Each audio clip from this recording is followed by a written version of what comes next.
It was established 120 years ago. Sold last year to Avonmore, its factory closed last week. Job losses about 80. For Clonmel, it has been an employer for generations.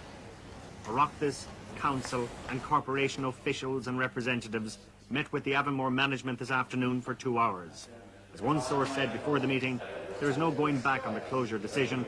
The best we can hope for is a commitment to an alternative industry. And that's how it turned out, despite a last-minute attempt by a former director of Burke to buy the company's label and the shop. The closure goes ahead with the job losses. But Avonmore say they'll bring an alternative industry to the town of Clonmel. It means that my mind is clear that the commitment that Avonmore promised that they had given is there, and they will be buying the 4-acre site on our ring road, and they will be putting some project in operation there in the very near future. Is there a timescale on it? I would see a couple of years, but it's definitely on the way. There's no immediate alternative, but we will be working on a new project for the town. And in terms of job creation, how many of the existing workforce would you hope to employ?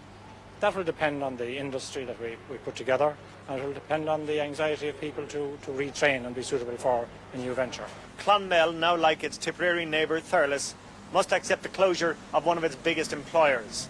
And like Thurles, it must wait for the alternative job promises to be delivered.